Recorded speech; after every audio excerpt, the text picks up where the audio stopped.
Sa estado ng buhay mo ngayon, paano ka nakikibahagi sa misyon ng Panginoon? Purihin ng Diyos sa araw na ito ng Miyerkules, 18 ng Oktubre, kapestahan ni San Lucas, manunulat ng mabuting balita. Siya ang may akda ng 2 mahalagang aklat sa Biblia, ang Ebanghelyong nakapangalan sa kanya at mga gawa ng apostol. Isa siyang manggagamot at meron ding tradisyong nagsasabi na isa siyang pintor. Hindi lang siya nagpalaganap ng mabuting balita sa pamamagitan ng pagsusulat, kundi naglakbay siya para magmisyon kasama ni San Pablo Apostol. Pasalamatan natin ang Diyos sa pagkalob sa atin kay San Lucas at sa tulong ng kanyang panalangin, hilingin nating maging tagapagpalaganap din tayo ng mabuting balita anuman ang estado natin sa buhay. Ito po ay Sister Lines ng Daughters of St. Paul na nag-aanyayang ihanda na ang sarili sa pagpapahayag ng mabuting balita.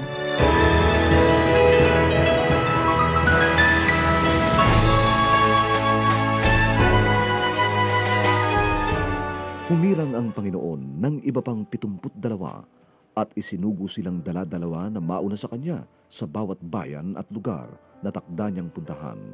Sinabi niya sa kanila, "Marami nga ang aanihin at kakaunti naman ang mga manggagawa.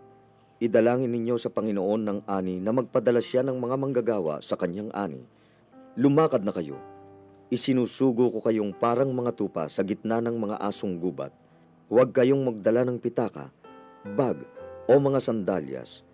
At huwag ninyong batiin ang sino man sa daan, saan mang bahay kayo pumasok. Sabihin muna ninyo, mapasatahanang ito ang kapayapaan. Kung mapayapang tao ang naroon, sa kanya ang inyong kapayapaan. At kung hindi, magbabalik sa inyo ang inyong dasal. At sa bahay na yun kayo manatili. Kumain kayo at uminom na kasalo nila, sapagkat may karapatan ang manggagawa sa kanyang sahod. Huwag kayong magpapalit-palit ng bahay.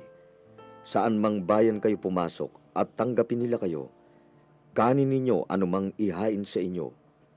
Pagalingin din ninyo ang mga may sakit doon at sabihin ninyo sa kanila, palapit na sa inyo ang kaharian ng Diyos."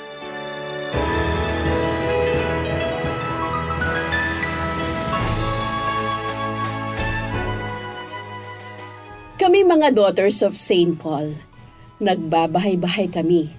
Dala-dala ang Biblia, mga books, mini-media at rosaries. Dala-dalawa kami. Minsan, nang mapansin namin na halos magkadikit ang bahay, nagkasundo kami na maghiwalay. Si sister sa isang bahay, ako sa kabila. Nang kumatok ako, nagkakape noon ang mag-asawa na may-ari ng bahay. Pinapasok nila ako. Pinaikot ng lolo ang electric fan.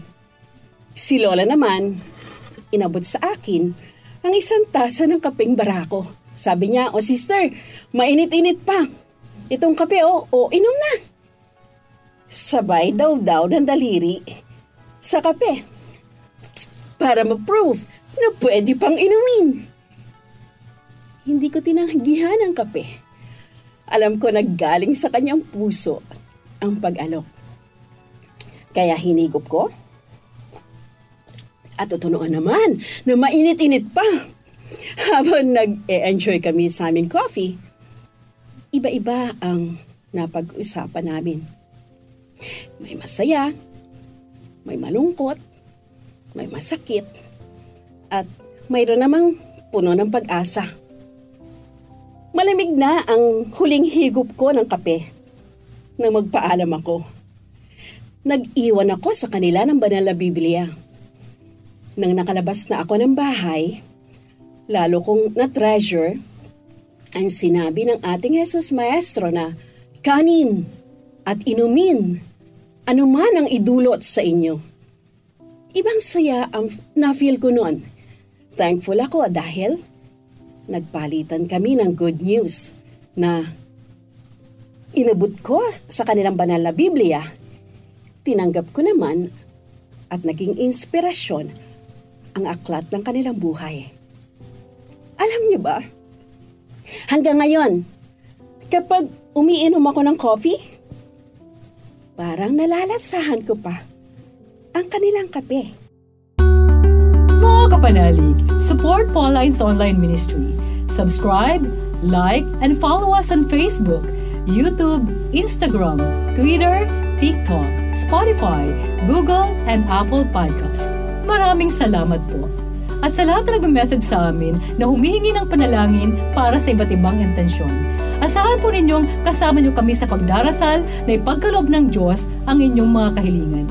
Ito po muli si Sister Lines ng Daughter of St. Paul na nagpapaalalang pagdarasal ng Santo Rosario'y ating ugaliin upang misteryo ng buhay ng Panginoong Hesukristo'y mapagnilayan natin.